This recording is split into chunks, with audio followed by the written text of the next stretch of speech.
नमस्कार मंडळी, battalion rides मराठीमध्ये तुमचे पुन्हा एकदा सहर्ष स्वागत. आज आम्ही निघालो आहे एका छोट्याशा पण सुंदर अशा फॅमिली राईडवर. मी, माझी बायको आणि आमची चिमुकली. डेस्टिनेशन आहे वाई, धोमधरण आणि मॅग्नस कॅव्हन्स रिसॉर्ट. चला तर मग सुरू करूया आजचा प्रवास. राईड छोटी असो वा मोठी, टाकी फुल आणि मन शांत असलं की प्रवास आपोआप सुंदर होतो. रस्ते बदलतात, दृश्य बदलतात, पण पेट्रोलचा काटा आणि रायडरची उत्सुकता ही मात्र कायम वरच राहते. आणि अखेर शहराची गर्दी मागे सोडून आम्ही हायवेवर दाखल झालो. काही लोक डेस्टिनेशनसाठी प्रवास करतात, आम्ही प्रवासासाठी डेस्टिनेशन शोधतो. जांभूळवाडी तलावाच्या काठाने जाणारा हा पूल याने प्रवासाची सुरुवात सुंदर करून टाकली. मग आला कात्रज बोगदा, प्रत्येक पुणेकर रायडरसाठी राईडची खरी सुरुवात. बोगदे कायम एक गोष्ट शिकवतात, अंधार कितीही असो शेवटी प्रकाश भेटतोच. खेड शिवापूर टोल प्लाझा पार केला आणि आता पुणे हळूहळू मागे पडू लागलं. कापूरहोळ पार करताना सकाळची हवा आणि मोकळे रस्ते, बुलेटचा प्रत्येक ठोका मनात साठवत होते.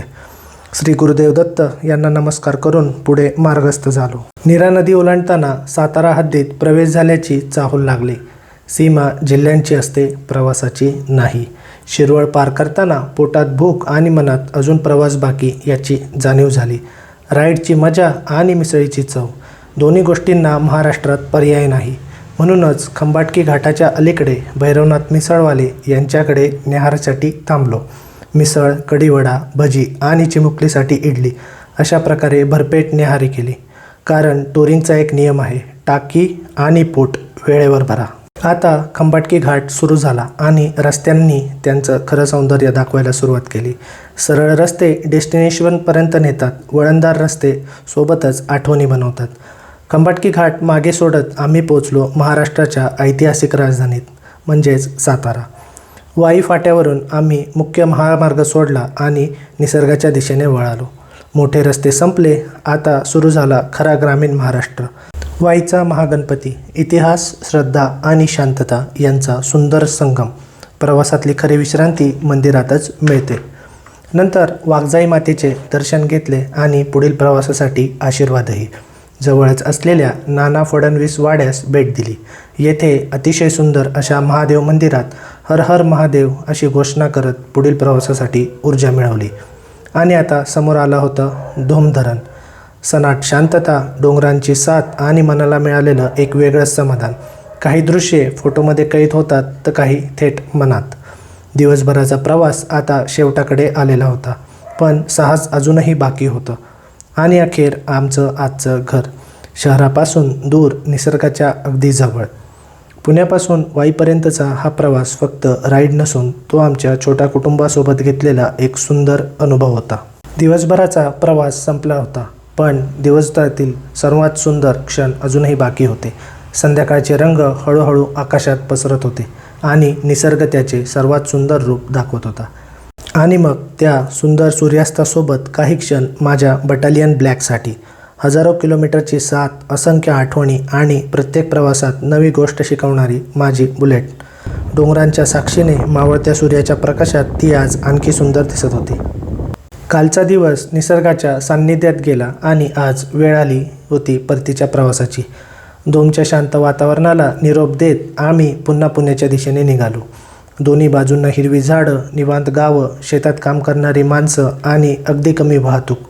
ग्रामीण महाराष्ट्राची ही साधी पण सुंदर जीवनशैली प्रत्येक वेळी मन जिंकून जाते.